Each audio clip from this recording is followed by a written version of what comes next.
take stock of what she's saying. She's saying that, well, وَقَرْنَ فِي بُيُوتِكُنْ, stay or abide in your homes. This is a command given to women. This is applying only to Ummahat al-Mu'mineen. This is for the wives of the Prophet sallallahu alaihi wasallam, the mothers of the believers. This is not generally applicable. Just look at the context. Just look at the context. So let's actually look at the context. Okay. I'll just read it. O wives of the Prophet, whoever of you should commit a clear immorality, for her the punishment would be double, twofold, and ever is that for Allah easy.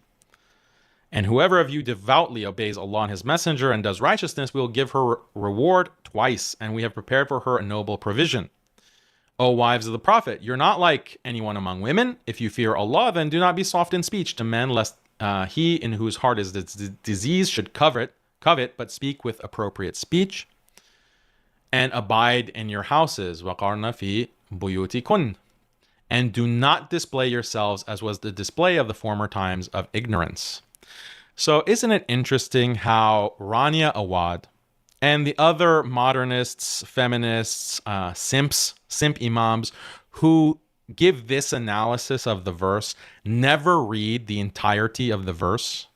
They talk about the context. There's, so much context you have to keep in mind. But the context that they point out is everything before the ayah, before ayah 33.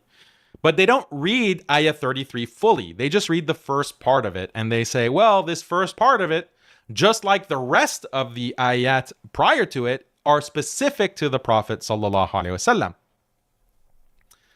But they never read the rest of the ayah.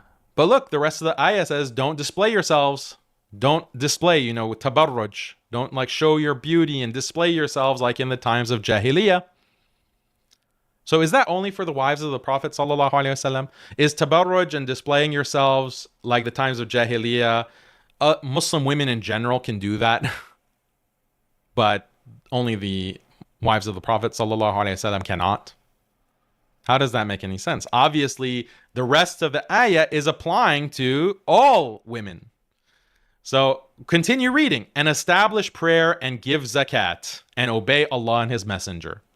Are those only specific to the wives of the Prophet sallallahu alaihi wasallam? Only the wives of the Prophet have to establish the prayer and give zakat and obey Allah and His Messenger? It's only the wives? The rest of the Muslim women, they don't have to do these things? So this is the irony of her saying, we have to look at the context, guys. Make sure you look at the context. But you don't even read the rest of the verse. Because if you did read the rest of the verse, it would show that your interpretation is completely bogus. Why does the second part of the verse immediately following وَقَرْنَ فِي بُيُوتِكُنْ, why does that apply to only the wives of the Prophet sallallahu alaihi wasallam? But everything after, then it's more general. It's the general body of the Muslim community.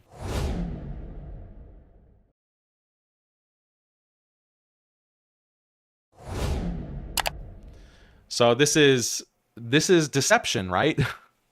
This is deception.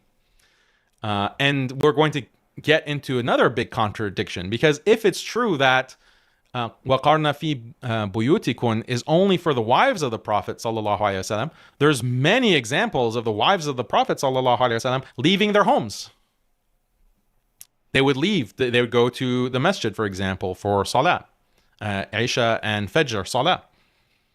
They would obviously cover themselves completely, cover their face, cover their eyes, and they would be unrecognizable, and they would be going in at night when there's no light. They didn't have street lamps or they didn't have electricity, so it was completely dark, unrecognizable, and they would go to the masjid and pray in the back, completely in the dark. No one could see who's who. But they weren't in the homes. They left the home. They left their domiciles and they went out. And on other occasions as well, they would leave. They would leave the home completely in hijab. And this proves that this verse has general applicability. The verse is directed towards the wives of the Prophet sallallahu alaihi wasallam, but those wives are models and an example for the entirety of the Muslim community. So when it says, do not be soft in speech to men, that's something for all Muslim women, not just for the wives of the Prophet sallallahu alaihi wasallam. Yes, it's true. The wives of the Prophet sallallahu alaihi wasallam are not like other women. There are special rules for them. For example, they can't remarry after the death of the Prophet sallallahu alaihi wasallam. But so they're not like other women, but that doesn't mean that, well, the rules that apply to them are not applicable to Muslim women in general. This is a completely deficient, irrational conclusion or inference to make.